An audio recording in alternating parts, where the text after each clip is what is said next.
मेरा नाम प्रिया है। मेरी शादी को अभी 6 महीने ही हुए थे और एक रोड एक्सीडेंट में मेरे पति की मौत हो गई थी। मेरे पति की मौत के बाद मेरी सास मेरे ऊपर बहुत जुल्म किया करती थी। मेरी जिंदगी को नर्क बना दिया। मेरी एक नंद थी, उसका नाम नैना था। वो कॉलेज में पढ़ती थी और वहाँ उसको एक लड़के ने पसंद किया। वो लड़का अमेरिका से पढ़कर आया था। उसका नाम राहुल था और वो बहुत अच्छे घर से था। एक दिन मेरी नंद कॉलेज से आई और खुशी से पूरे घर में चिल्लाने लगी, माँ माँ कहाँ हैं आप? आज राहुल ने मुझे शादी करने के लिए प्रपोज किया है और मैंने उसे हाँ कर दी है। वो बहुत ही अच्छा लड़का है और अमेरिका से पढ़कर आया है। मुझे वो बहुत पसंद है और मैं उसी से शादी करना चाहती हूँ। वो आज हमारे घर पर अपनी फैमिली के साथ आना चाहता है। मेरी सास तो बहुत ही लालची औरत थी। वो ये बात सुनकर बहुत ज़्यादा खुश हो गई कि लड़का अमेरिका से पढ़कर आया है। उन्होंने उस लड़के की फैमिली को बुलाने के लिए एकदम हाँ कर दी। अब शाम को उस लड़के के घर वाले हमारे घर खाने पर आने वाले थे और घर का सारा काम मुझे ही करना होता था। आज मेरी तबीयत बहुत ज़्यादा ख़राब थी। मुझे बहुत तेज़ बुखार आ रहा था। मेरा शरीर बुखार से तप रहा था, जिस वजह से मैं कोई भी काम ठीक से नहीं कर पा रही थी। लेकिन मेरी सास को मेरी इस हालत पर थोड़ी सी भी दया नहीं आई और उन्होंने मुझे हुक्म दे दिया कि आज मुझे पूरे घर का काम बहुत अच्छे से करना है और किसी भी काम में कोई भी कमी नहीं रहनी चाहिए। अगर उन्हें कोई भी कमी नजर आई तो आज मेरी खैर नहीं है। मैं डर गई और जल्दी जल्दी सारे काम करने लगी। थोड़ी देर बाद गेट से गाड़ी के हॉर्न की आवाज़ आने लगी। मैं समझ गई थी कि राहुल और उसकी फैमिली आ गई है। फिर मेरी सास मेरे पास आई और बोली, वो लोग आ चुके हैं, तुम बस खाना टेबल पर रखो और दफ़ा हो जाओ यहाँ से। खबरदार, जो तुमने अपनी शक्ल दिखाई या मेहमानों के सामने आई। मैंने धीरे से कहा, नहीं, मैं किसी के सामने नहीं आऊँगी, आप बेफिक्र रहें। और फिर मैं टेबल पर खाना रखने के लिए ही जा रही थी कि मेरी आंखों के सामने एकदम से अंधेरा छा गया। मुझे चक्कर आने लगे और मेरे हाथ से डिश का बाउल ज़मीन पर गिर गया। मेरी सास को ये सब देखकर मेरे ऊपर बहुत ही गुस्सा आया और उन्होंने मेरे पास आकर मुझे एक बहुत ज़ोर से थप्पड़ मारा और कहा, मनहूस कहीं की, ये क्या किया तूने? मैं रोने लगी। ये सब तमाशा राहुल और उसकी फैमिली देख रहे थे। राहुल को ये सब देखकर बहुत गुस्सा आया और वो बोला, ये क्या कर रही हैं आंटी आप? अपनी नौकरानी के साथ ऐसा व्यवहार करती है? तो फिर मेरी सास ज़बरदस्ती मुस्कुराते हुए बोली, नहीं बेटा, तुम नहीं जानते, ये लड़की बहुत ही बदतमीज़ है। ये सब कुछ जानबूझकर कर रही है। ये हमारे एक दूर के रिश्तेदार है। इसके पति की मौत के बाद हमने इसको अपने घर में सहारा दे दिया और इससे थोड़े बहुत काम करा लेते हैं। राहुल ने कहा, मैं ऐसे जालिम लोगों के यहाँ रिश्ता नहीं कर सकता। मुझे माफ़ कीजिए, मैं रिश्ता नहीं कर सकता। और राहुल रिश्ता तोड़कर अपनी फैमिली के साथ चला गया। सब लोगों के जाने के बाद मेरी सास ने मुझे बहुत ताने मारे और मुझे घर से बाहर निकाल कर खड़ा कर दिया और कहा कि आज पूरी रात तू इस ठंडे फर्श पर गुजारेगी, तभी तुझे पता चलेगा कि तूने कितनी बड़ी गलती की है। मैं पूरी रात उस ठंडे फर्श पर पड़ी रही, कभी बेहोशी की हालत में तो कभी थोड़ा बहुत होश आते हुए। जैसे तैसे करके मैंने वो रात गुजारी और सुबह को मेरी सास ने दरवाज़ा खोला तो तभी वो मुझसे कुछ कहने ही वाली थी कि तभी गेट की बेल बजी। मेरी सास डर गई थी। इतनी सुबह कौन हो सकता है? इतनी देर में एक दूसरी नौकरानी ने दरवाज़ा खोल दिया कि वो मुझे छुपा दे, मगर अब देर हो चुकी थी। अब राहुल घर के अंदर आ चुका था। मेरी सास राहुल को देखकर हैरान हो गई। उन्हें लगा कि शायद राहुल फिर से यहाँ रिश्ता जोड़ने आया है। उसे एहसास हो गया है कि वो नैना जैसी अच्छी लड़की को नहीं छोड़ सकता। मगर राहुल वहाँ पर रिश्ता जोड़ने नहीं आया था, वो तो वहाँ मेरे लिए आया था। मेरी सास ने राहुल से कहा, क्या हुआ बेटा, इतनी सुबह सुबह तुम यहाँ? तो राहुल ने मेरी तरफ देखा और कहा कि मैं यहाँ प्रिया के लिए आया हूँ और मैं उसे अपने साथ लेकर जाना चाहता हूँ और उससे शादी करना चाहता हूँ। ये सुनकर तो मानो जैसे मेरे पैरों के नीचे से ज़मीन ही निकल गई हो। मुझे अपने कानों पर विश्वास नहीं हुआ कि राहुल ये क्या कह रहा है। मेरे पिताजी एक मामूली मजदूर थे। वो पूरा दिन मेहनत मजदूरी किया करते थे, जब जाकर हमारे घर का गुजारा होता था। मैं सबसे बड़ी थी और मुझसे छोटी मेरी 3 बहनें और थीं। हमारे घर के हालात बहुत ख़राब थे। कभी कभी तो हमारे घर में एक वक्त का खाना भी बहुत मुश्किल से बनता था। हम चारों बहनें जवान हो चुके थे। हमारे पिताजी को हमारी शादी की फिक्र होने लगी थी। मैं सबसे बड़ी थी तो पिताजी मेरी शादी जल्द से जल्द कराना चाहते थे। और फिर एक दिन मेरे पिताजी खुशी खुशी घर आए और बोले कि मेरे दोस्त ने आज मुझसे अपने बेटे के लिए प्रिया का हाथ मांगा है और वो जानता है कि हमारे घर के हालात कैसे हैं, इसलिए वो दहेज का दबाव भी नहीं डालेगा। ये बात सुनकर घर में सब खुश हो गए। और फिर एक हफ्ते बाद मेरी शादी पिताजी के दोस्त के बेटे राम से हो गई और मेरी शादी में कोई और समस्या नहीं हुई थी। मेरे पति राम का व्यवहार तो मेरे साथ बहुत अच्छा था। वो मुझसे प्यार नहीं करते थे, मगर मेरी सास और मेरी नंद मुझे पसंद नहीं करती थी। वो दोनों बहुत लालची औरतें थी और वो चाहती थी कि जहाँ भी राम की शादी हो वहाँ से उन्हें बहुत ज़्यादा दहेज मिले। क्योंकि मेरी सास का राम इकलौता बेटा था। आज मेरी शादी का दूसरा दिन था और मैं तभी सोकर उठी थी। सुबह का टाइम था, तभी मेरी नंद मेरे रूम के गेट पर आई और बोली, भाभी आप अभी तक सो रही हैं क्या? आपको सबके लिए नाश्ता नहीं बनाना है क्या? और पीछे से मेरी सास बोलते हुए आई और मुझे ताने मारते हुए कहने लगी, बहू ये क्या है? हमारे वहाँ ऐसा नहीं होता। हमारे यहाँ की बहुएं इतनी देर तक नहीं सोती। ये तुम्हारा मायका नहीं है, ये तुम्हारा ससुराल है। कुछ नियम है जिसे तुम्हें अपनाना होगा। चलो अब जल्दी करो, किचन में जाओ और सबके लिए चाय बनाओ। मैंने हाँ में सर हिलाते हुए अपनी साड़ी का पल्लू सर पर रखा और किचन में चली गई। जब मैंने किचन में जाकर देखा, मैंने पहले पूरी किचन की सफाई की, सबके लिए नाश्ता बनाया और फिर सबके नाश्ता करने के बाद बर्तन धोए और दोपहर के खाने की तैयारी में लग गई। और ऐसे ही एक दो हफ्ते हो गए। लेकिन मेरे पति राम वो बहुत अच्छे थे और वो मेरा ख्याल भी रखा करते थे और कभी कभार अपनी माँ और बहन को डांट भी देते थे कि आप दोनों ने सारा काम प्रिया के ऊपर डाल रखा है। ये पूरा दिन घर का काम करती है और आप दोनों फिर भी इसे ताने देती है और बातें सुनाती है। माँ, नैना से भी थोड़ा बहुत काम करा लिया करो। कल को इसकी भी शादी होगी, इसे भी घर के काम करने आने चाहिए। ये बात सुनकर मेरी सास को बहुत गुस्सा आया, मगर वो राम के सामने कुछ नहीं कह सकती थी। और फिर थोड़ी देर के बाद जब राम बाहर चले गए तो मेरी सास ने मुझे फिर से ताने मारना शुरू कर दिए।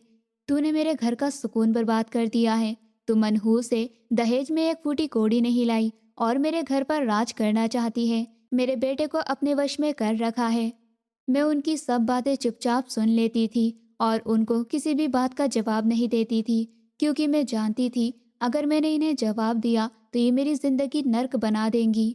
मैं अपनी सास और नंद की बातों को दिल से नहीं लगाती थी, क्योंकि मेरी सास और नंद जैसी भी हो, मेरे पति तो मुझसे बहुत प्यार करते हैं और मेरा बहुत ख्याल रखते हैं।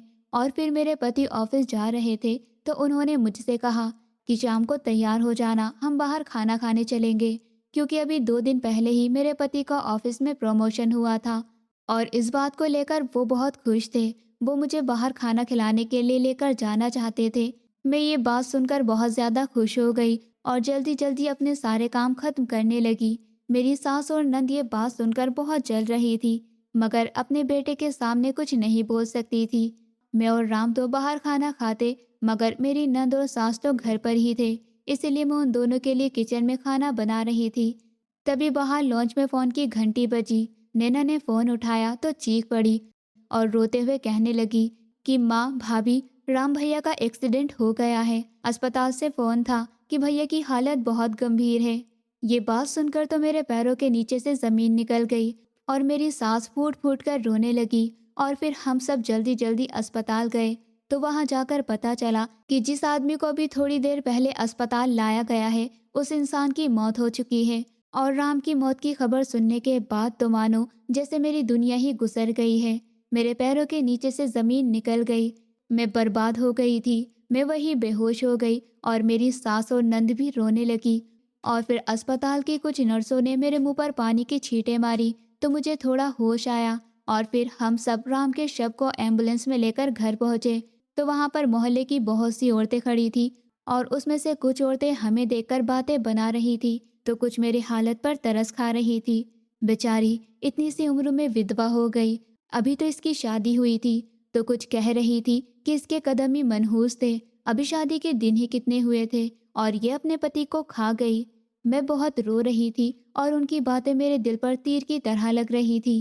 राम के अंतिम संस्कार के बाद मेरे पिताजी और माँ मेरे पास आए और मुझसे बोले कि चलो बेटा, अब तुम्हारा यहाँ कोई काम नहीं है, अब तुम हमारे साथ अपने घर चलो। पिताजी पहले से और भी ज्यादा कमजोर लग रहे थे। राम के जाने का उन्हें भी बहुत गम था। पिताजी ने मुझसे कहा कि चलो बेटा, अपना सामान बांध लो, हमारे साथ चलो। तो मैं अपना सामान बांधने के लिए अपने कमरे में आई। तभी मैंने एक कोने में खड़ी अपनी तीनों बहनों को देखा और सोचा कि नहीं, मैं ऐसा नहीं कर सकती। मेरे पिताजी में अब इतनी हिम्मत नहीं है, और अगर मैं भी उनके साथ चली जाऊंगी तो उनके ऊपर एक बोझ और बढ़ जाएगा, और मैं अपने पिताजी को और परेशान नहीं करना चाहती, और ना ही उन पर बोझ बनना चाहती थी। मैंने अपने दिल पर पत्थर रखा और पिताजी से कहा, पिताजी, यहाँ राम की यादें हैं, मैं यहाँ से जाना नहीं चाहती हूँ, मैं यहीं पर रहूंगी। हालांकि मैं जानती थी कि मेरी सास और नंद मुझ पर कितने ज्यादा जुल्म करेंगी, मगर मैं मजबूर थी। मैं अपने पिताजी पर बोझ बनना नहीं चाहती थी। अब बढ़ते दिनों के साथ मेरी सास और नंद का व्यवहार और पहले से ज्यादा और बुरा हो गया था। अब तो मेरी हैसियत सिर्फ एक नौकरानी की थी। मैं सुबह 6 बजे उठती, झाड़ू पोछा करती और अपने सास और नंद के लिए नाश्ता बनाती। एक सुबह मैं किचन में नाश्ता बना रही थी, तभी मेरी सास की आवाज़ आई, अरे ओ महारानी, नाश्ता और कितनी देर में मिलेगा? आज क्या भूखे मारने का इरादा है? मैं जल्दी से नाश्ते की ट्रे लेकर डाइनिंग टेबल पर गई और मैंने कांपते हुए हाथों से चाय का कप सास के आगे रखा। तो सास ने चाय का एक घूंट भरा और फिर चाय से भरा हुआ कप जमीन पर फेंक दिया। हाय, ये इतनी ज्यादा चीनी! तुम क्या चाहती हो कि मुझे डायबिटीज हो जाए और मैं भी मर जाऊं, और फिर तुम इस घर पर राज करो? सास मेरे ऊपर जोर से चीखने लगी तो मैं सहम गई और ना में सर हिलाते हुए बोली, नहीं माँ जी, मैंने तो रोज की तरह ही चीनी डाली है। तो सास मुझे घूरते हुए बोली, जुबान चलाती है मनहूस कहेगी, मेरे बेटे को तो खा गई, अब मुझे भी मारना चाहती है।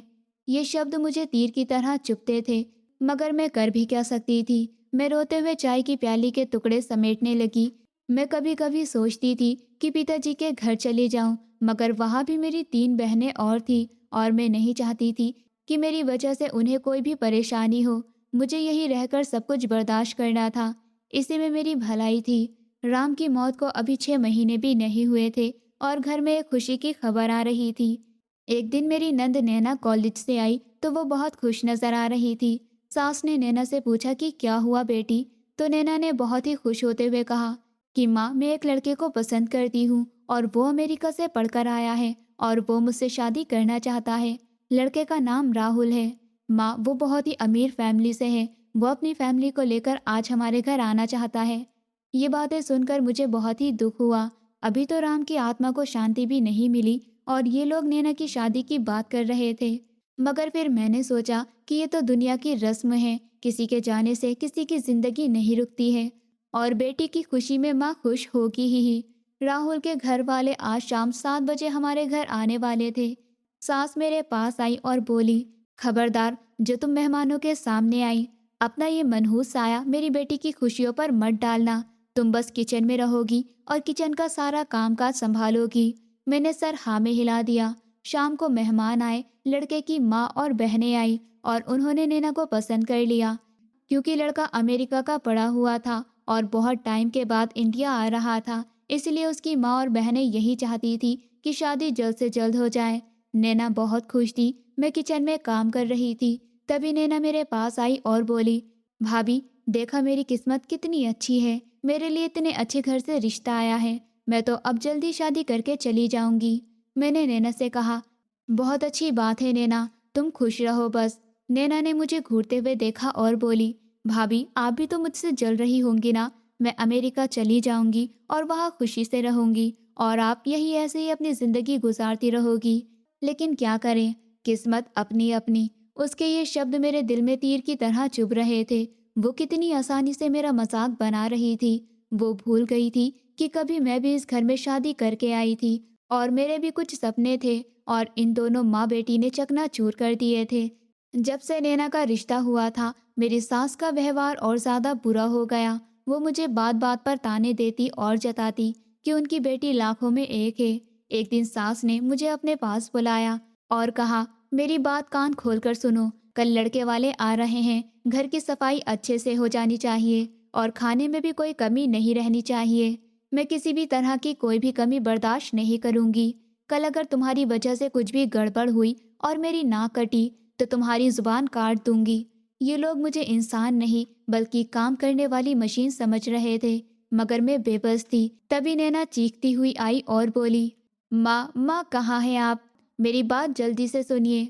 अभी राहुल का फ़ोन आया था और वो बता रहे थे कि उनका प्रमोशन हो चुका है और वो कमिश्नर बन चुके हैं। मेरी सास और नंद बहुत खुश थी और बातें कर रही थी कि अब तो नैना एक कमिश्नर की पत्नी बनेगी और सब लोग उसकी इज्जत करेंगे। और फिर दूसरा दिन आ गया। आज राहुल के घर वाले और राहुल घर पर खाने के लिए आने वाले थे। आज मेरी तबीयत बहुत ख़राब थी। मुझे बहुत तेज़ बुखार आ रहा था और बहुत कमज़ोरी भी हो रही थी। मैं अपने बिस्तर से उठने की कोशिश कर रही थी। चक्कर आने के कारण दोबारा बिस्तर पर गिर गई। तभी मेरी सास आंधी तूफान की तरह मेरे कमरे में आई और बोली, क्या बात है महारानी, आज तुम्हें उठना नहीं है क्या? तो मैंने सास से कहा, मुझे आज की छुट्टी दे दें, आज मेरी तबीयत ठीक नहीं है। सास ने ये सुनते ही मेरा हाथ जोर से पकड़ा और बोली, बहाने मत बना, आज मेरी बेटी के ससुराल वाले आने वाले हैं और तू यहाँ ड्रामा दिखा रही है। मेरा बेटा खा गई और अब मेरी बेटियों की खुशियों को भी नज़र लगाना चाहती है। जल्दी से किचन में जाकर काम संभाल, वरना तेरा वो हाल करूंगी, जिंदगी भर याद रखेगी। मुझे इतनी तेज बुखार था, लेकिन फिर भी उन्हें मेरी हालत पर थोड़ी सी भी दया नहीं आ रही थी। मेरी आंखों के सामने अंधेरा छा रहा था, मगर फिर भी मैं लड़खड़ाते हुए किचन में गई और बर्तन धोने लगी। आज मुझे राम बहुत याद आ रहे थे। मैं सोच रही थी कि अगर वो यहाँ होते तो मुझे कभी भी काम करने नहीं देते। मैं बहुत ज़्यादा रोती जा रही थी। मैंने जैसे तैसे करके सारा काम किया। अब शाम होने वाली थी और मेहमानों के आने का टाइम हो रहा था। मुझे एकदम से चक्कर आया। फिर मैंने दीवार का सहारा लेते हुए खुद को संभाला।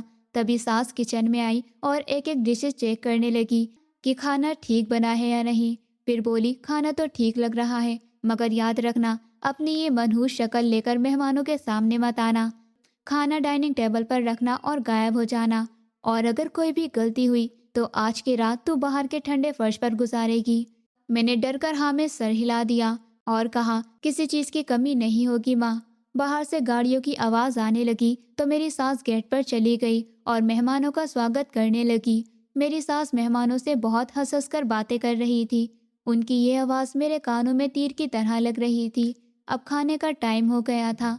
मेरी सास मेरे पास आई और बोली, मेहमान अभी लॉन्च में बैठे हैं, तुम जल्दी से सारा खाना डाइनिंग टेबल पर लगा दो। ये सुनकर मेरे दिल की धड़कन तेज हो गई थी, क्योंकि अब मुझे खाने की भारी डिशेस उठाकर डाइनिंग टेबल पर रखनी थी। बुखार से मेरा शरीर टूट रहा था, मगर मैंने फिर भी हिम्मत की और खाने की डिश उठाकर डाइनिंग टेबल पर रखने जा रही थी। कितनी देर में मुझे चक्कर आ गया और मेरा पैर फिसल गया। मेरे हाथ से खाना गिर गया और पूरे फर्श पर फैल गया। मेरी सास का चेहरा गुस्से से लाल हो गया। वो अपनी जगह से उठी और मेरे पास आकर मुझे एक जोरदार थप्पड़ मारा। अभी मैंने खुद को संभाला भी नहीं था कि दोबारा थप्पड़ खाने की वजह से मैं जमीन पर गिर गई। मनहूस अंधी है क्या? सास की आवाज़ पूरे घर में गूंजी। सारे मेहमान अपनी जगह से उठ खड़े हुए और हैरान होकर मुझे और मेरी सास को देखने लगे। और सास की उंगलियों के निशान मेरे गाल पर छप गए थे और मेरी आंखों से आंसू निकलकर फर्श पर गिरने लगे। सास का गुस्सा भी ठंडा नहीं हुआ था। उन्होंने मेरा हाथ जोर से पकड़ा और बोली, एक तो मेरे बेटे को खा गई और अब मेरी बेटी की खुशियों को भी बर्बाद करना चाहती है। राहुल और उसकी फैमिली खड़े होकर सारा तमाशा देख रहे थे, लेकिन मेरे सास के सर पर गुस्सा इस कदर सवार था कि वो कुछ देर के लिए सब कुछ भूल गई थी और बस मुझे ताने दिए जा रही थी, बातें सुनाती जा रही थी। एक आवाज़ आई, बस कर जाइए, बहुत हो गया। ये आवाज़ किसी और की नहीं बल्कि कमिश्नर राहुल की थी। जब मैंने राहुल की तरफ देखा तो राहुल का चेहरा गुस्से से लाल था। इतनी देर में मेरी सास बोली, अरे बेटा, तुम क्यों परेशान हो रहे हो? ये नौकरानी ऐसी ही है, ये जानबूझकर ये सब हरकतें करती है और हमें गुस्सा दिलाती है। और मैंने इसे आज सुबह समझा दिया था कि कोई भी गलत हरकत मत करना, लेकिन फिर भी ये अपनी हरकतों से बाज नहीं आई और गुस्से में मेरा हाथ उठ गया। चलो आओ बेटो, सब खाना खाते हैं और तुम यहाँ की सफाई करो और तुम यहाँ की सफाई करो। राहुल मेरे पास आए, सहारा देते हुए मुझे खड़ा किया और मेरी सास से बोले, अभी आप कह रही थी कि ये लड़की आपकी दूर की रिश्तेदार है। क्या आप अपने रिश्तेदारों के साथ ऐसा व्यवहार करती है? या फिर आपकी नौकरानी है तो आप अपनी नौकरानी के साथ ऐसा व्यवहार कैसे कर सकती हैं? क्या नौकर इंसान नहीं होते? इतनी ही देर में अपनी माँ की तरफदारी करते हुए नैना बोली, अरे राहुल, आप क्यों इस 2 टके की नौकरानी के लिए माँ से बहस कर रहे हैं? आप इन नौकरानी को नहीं जानते हैं। इसने जानबूझकर डिश गिराई है। इसने जानबूझकर डिश गिराई है। राहुल ने गुस्से से नैना की तरफ देखा और कहा, क्या तुम अंधी हो? मैं पिछले आधे घंटे से इस लड़की को नोट कर रहा हूँ। ये ठीक से काम भी नहीं कर पा रही है और इसका शरीर अभी बुखार से तप रहा है, और तुम कह रही हो कि ये ड्रामा कर रही है। तुम्हें शर्म आनी चाहिए नैना, तुम अपने घर के नौकर के साथ ऐसा व्यवहार करती हो। ये बात सुनकर सास के पैरों के नीचे से जमीन निकल गई और वो राहुल को सफाई पेश करने लगी। अरे बेटा, तुम गलत समझ रहे हो। हम तो बहुत प्यार से रखते हैं इसे। आज काम ज्यादा था इसलिए इससे काम को कह दिया। राहुल ने सास की बात काट दी और कहा, सबके सामने इसे थप्पड़ मारना और इसे मनहूस कहना, ये प्यार है?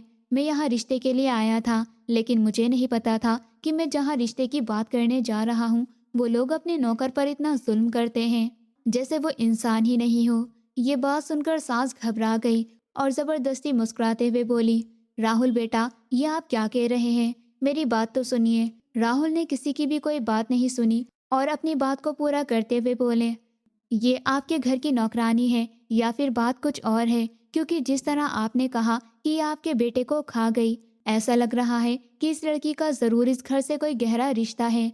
सास के चेहरे का रंग उड़ने लगा। वो राहुल को सच बताना नहीं चाहती थी, लेकिन राहुल कमिश्नर था। वो एक पल में समझ जाता कि क्या झूठ है और क्या सच। इसलिए सास को झूठ बोलने में डर लग रहा था और इतनी ही देर में मैं धीरे से बोली कि मैं इस घर की बहू हूँ, इनके बड़े बेटे राम की पत्नी। मेरे इतना कहते ही सबके चेहरे का रंग उड़ गया और राहुल ने मेरी तरफ हैरान होकर देखा। उसकी आंखों में गुस्सा भी था और दुख भी। राहुल ने कहा, अच्छा तो बात यह है। मम्मी के पास गया और बोला, चलिए मम्मी, हमें यहाँ कोई रिश्ता नहीं करना। नैना और सास के बहुत रोकने के बाद भी राहुल नहीं रुका। वो अपनी फैमिली को लेकर चला गया। उन लोगों के जाते ही घर में एक खामोशी सी छा गई थी, जो एक बड़े तूफान के आने से पहले की खामोशी थी। मुझे नहीं पता था कि राहुल का इस तरह से जाना मुझ पर बहुत भारी पड़ेगा। मेरी सास मेरे पास आई और मेरे बालों को पकड़ते हुए बोली, खुश है अब? मेरी बेटी की खुशियों को खा गई और मुझे मेरे बालों से पकड़कर घसीटते हुए घर से बाहर ले गई और मुझे धक्का देते हुए बोली कि तू आज सारी रात बाहर ही रहेगी। जब तू इस ठंडे फर्श पर पूरी रात गुजारेगी तो तुझे पता चलेगा कि तूने कितनी बड़ी गलती की है। ये कहकर उन्होंने दरवाज़ा बंद कर दिया। मैं उस बंद दरवाजे को देखकर बहुत रोने लगी। मुझे बहुत ठंड लग रही थी। मैं ठंड से काँप रही थी और मुझे बुखार बहुत तेज था। वही दरवाजे के पास सिकुड़कर बैठ गई और कभी होश आता तो कभी बेहोश हो जाती। फिर जैसे तैसे करके रात गुजरी और फिर सुबह हुई। दरवाज़ा खुला। दरवाजे पर मेरी सास मेरा एक छोटा सा बैग हाथ में लिए खड़ी थी। उस बैग में मेरे थोड़े से कपड़े थे। उन्होंने वो बैग मेरे मुंह पर मारा और कहा, जाओ, निकल जाओ यहाँ से। बस बहुत हो गया तेरा ये ड्रामा। किसी सड़क किनारे भीख मांग या अपने उस गरीब बाप के घर जा। मैंने कांपते हुए हाथों से बैग उठाया। मैंने अभी दरवाजे की तरफ पहला कदम रखा था कि मेन गेट की बेल बजी। सास ने नैना को इशारा किया कि मुझे छुपा दे, लेकिन इतनी देर में एक नौकरानी ने गेट खोल दिया।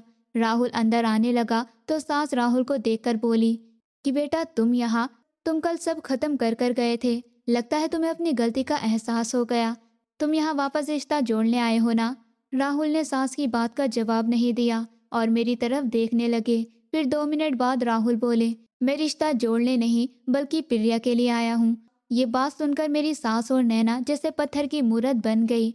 उन्हें अपने कानों पर विश्वास नहीं हुआ था कि उन्होंने ये क्या सुना है। और सच कहूँ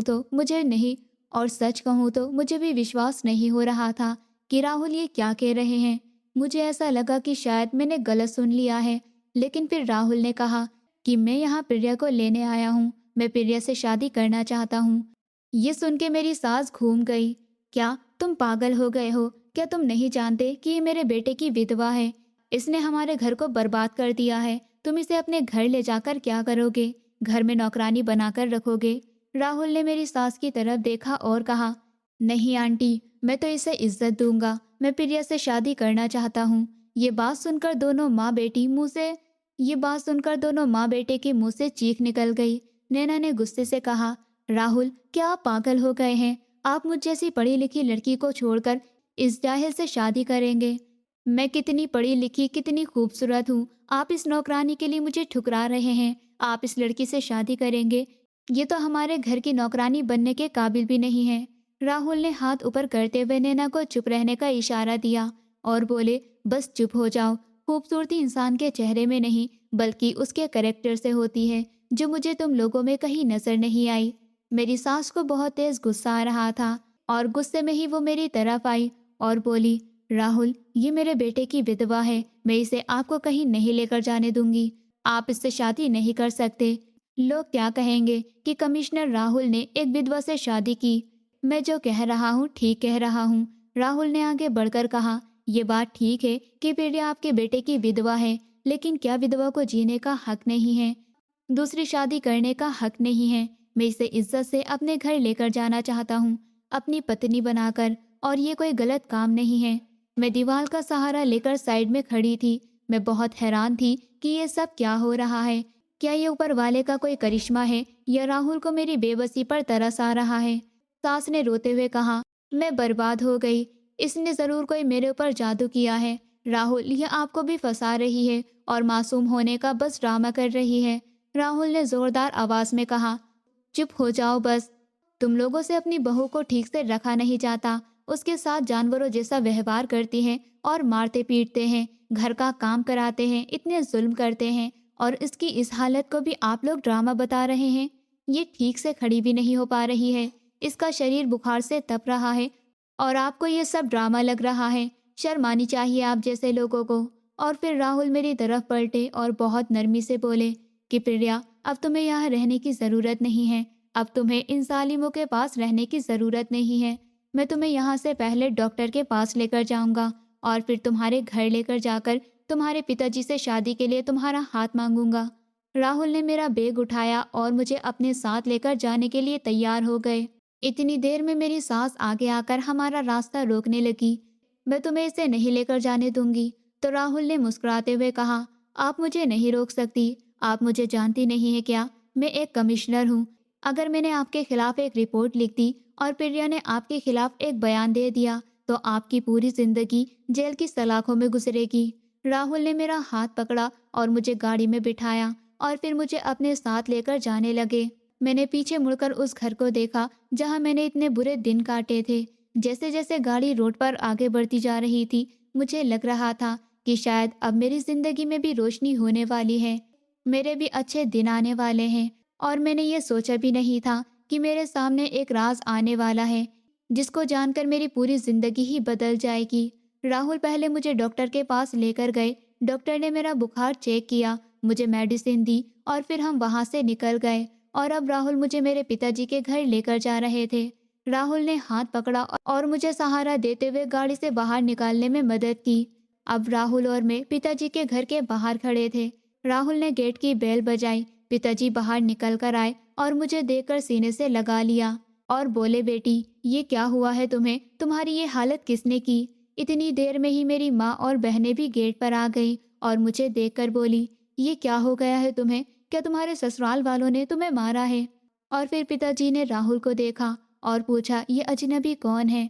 पिताजी राहुल के पास गए और राहुल से पूछा, बेटा आप कौन हैं? और राहुल ने पिताजी को नमस्ते करते हुए कहा, मैं कमिश्नर राहुल हूँ। फिर राहुल ने पिताजी का हाथ पकड़ लिया और कहा, चाचा, मैं आपसे एक बहुत ज़रूरी बात करना चाहता हूँ। पिताजी ने राहुल को अंदर आने को कहा और फिर हम सब घर के अंदर चले गए और राहुल ने पिताजी को वो सब बताया जो कल रात वहाँ हुआ था और जो आज सुबह हुआ था। मेरे पिताजी की आंखों में आंसू आ गए। राहुल ने अपनी बात पूरी करते हुए कहा, चाचा जी, मैं जानता हूँ कि ये वक्त इस बात के लिए ठीक नहीं है, लेकिन मैं प्रिया को अकेला नहीं छोड़ सकता। मैं प्रिया से शादी करना चाहता हूँ। ये बात सुनकर पिताजी और माँ दोनों हैरान हो गए।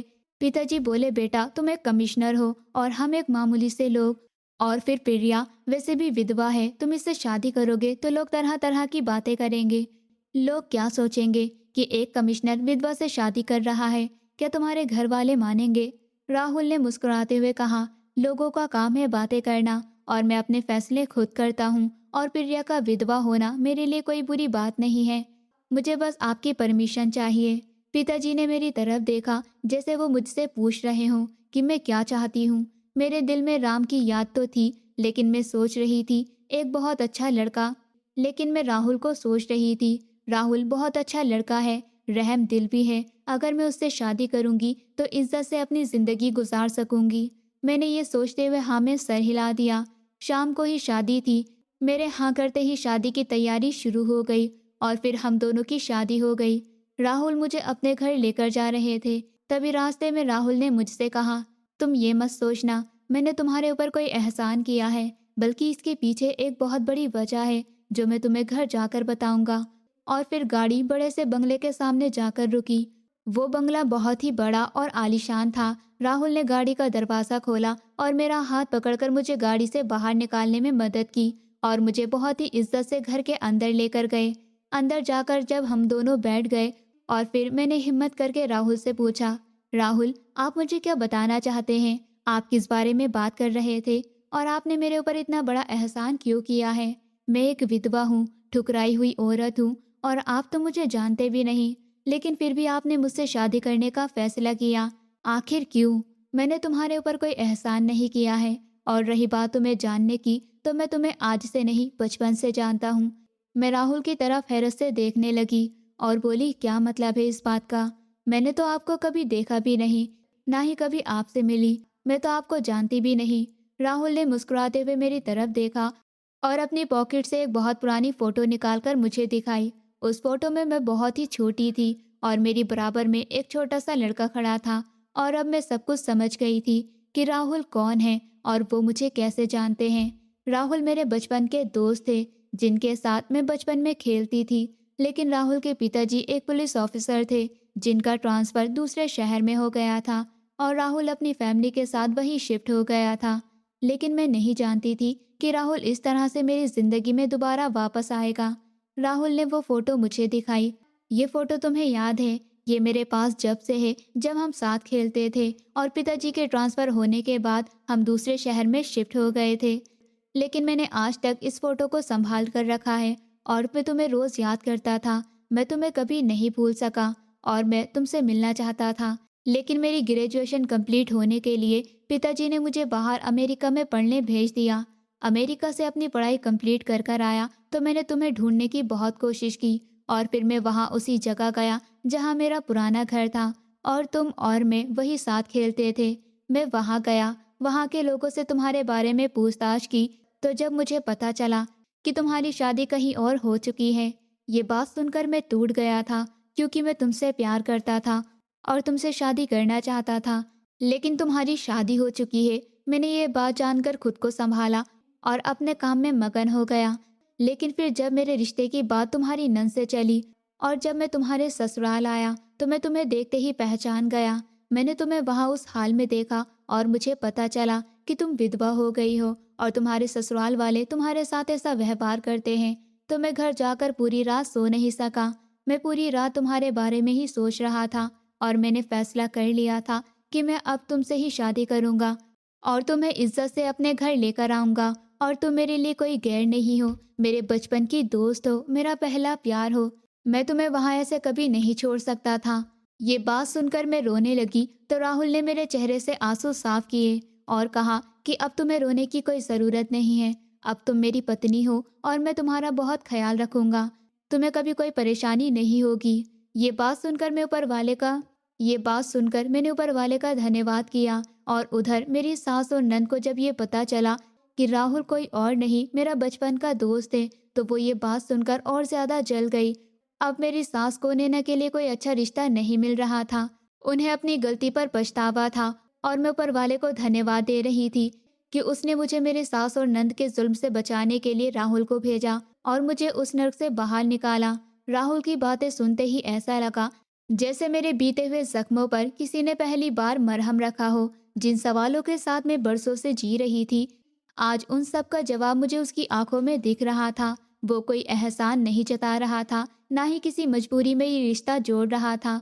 उसकी आवाज़ में एक सच्चाई थी, एक ठहराव था जो सिर्फ वही इंसान ला सकता है जिसने सच में इंतज़ार किया हो।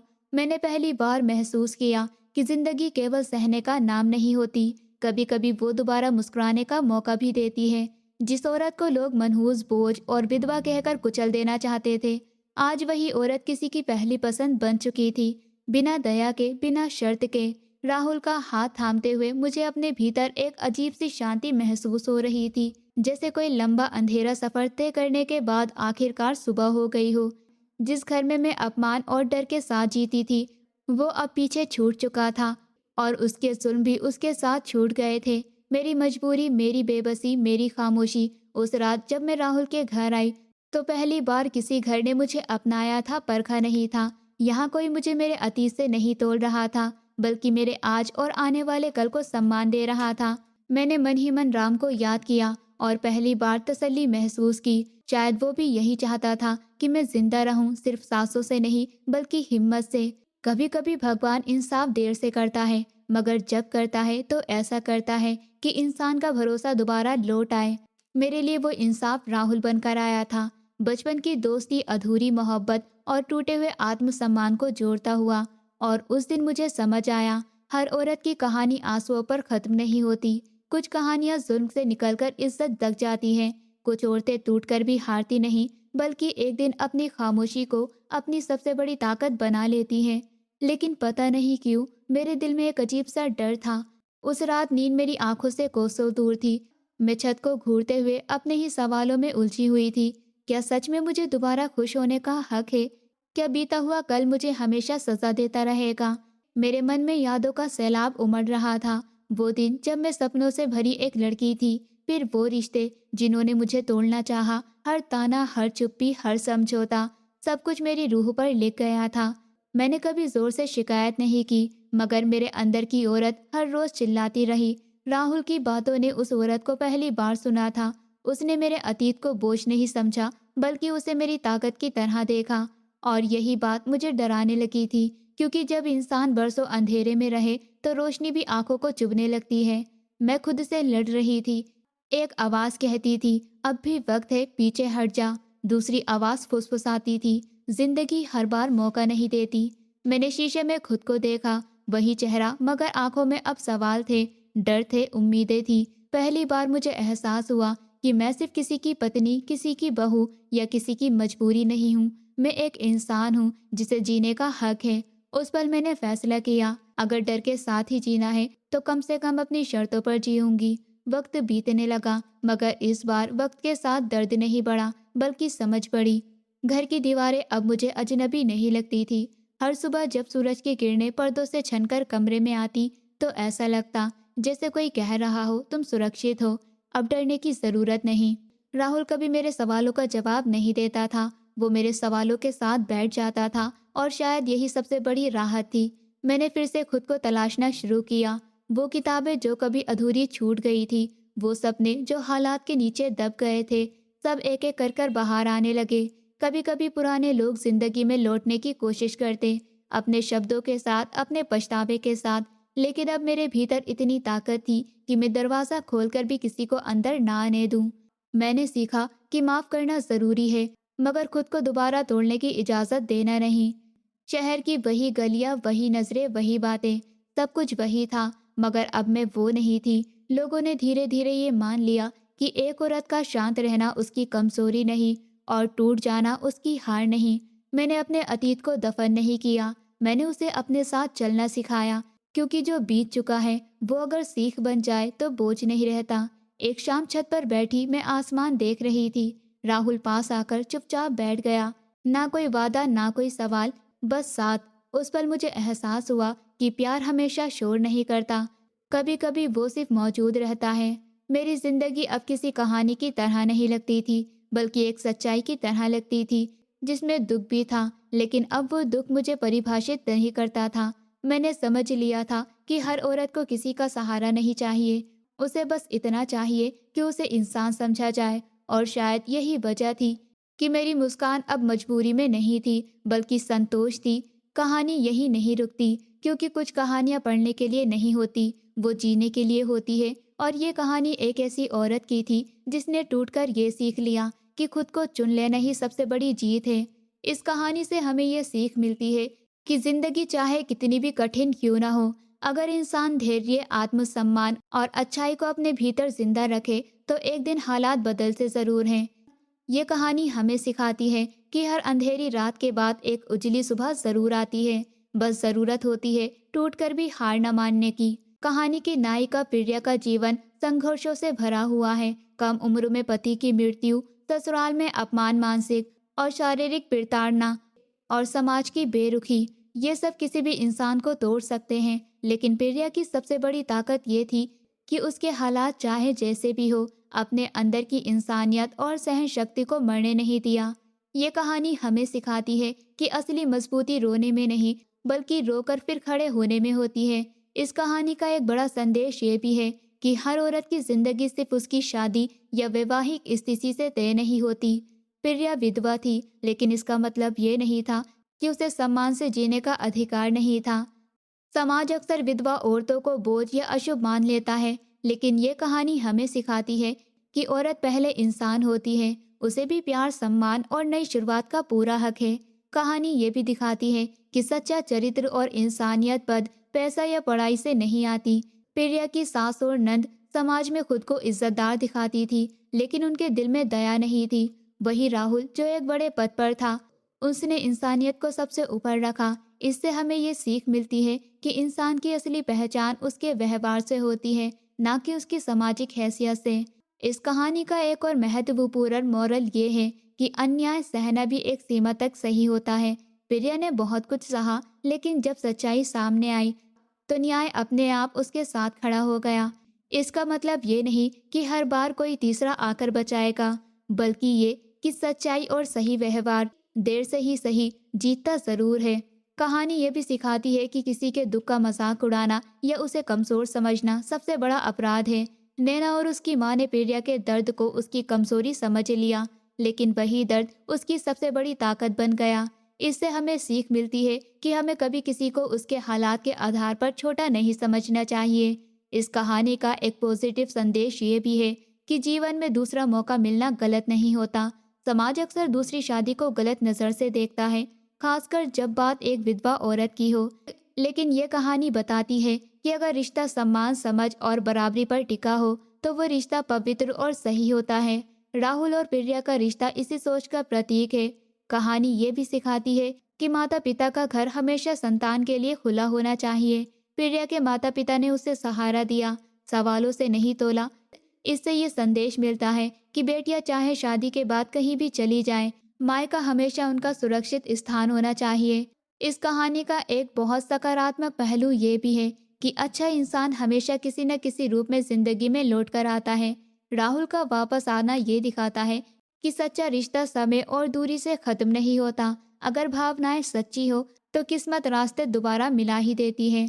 कहानी हमें ये भी सिखाती है कि दूसरों के लिए बुरा सोचने वाले अंत में खुद ही खाली हाथ रह जाते हैं। सास और नंद ने अपने अहंकार और निर्दयता से न सिर्फ प्रिया को खोया, बल्कि अपनी खुशियां भी। वही प्रिया ने सहनशीलता और सच्चाई से एक नई सम्मानजनक जिंदगी पाई। अंत में इस कहानी का सबसे बड़ा मोरल ये है कि जिंदगी में इंसान को कभी भी खुद को बेकार या बोझ नहीं समझना चाहिए। हालात चाहे जैसे भी हो, हर इंसान की जिंदगी की कोई ना कोई कीमत जरूर होती है। अगर आप सही हैं, सच्चे हैं और किसी का बुरा नहीं चाहते, तो देर से ही सही जिंदगी आपको उसका फल जरूर देती है। ये कहानी हमें उम्मीद देती है, हिम्मत देती है और ये विश्वास दिलाती है कि अच्छाई कभी व्यर्थ नहीं जाती। दोस्तों, उम्मीद करती हूँ आपको हमारी कहानी पसंद आई होगी। कहानी पसंद आई है तो वीडियो को लाइक करें, चैनल पर नए हैं तो चैनल को सब्सक्राइब करें और हाँ, नोटिफिकेशन बेल को ज़रूर दबाएं ताकि अगली अपडेट सबसे पहले आपको मिले।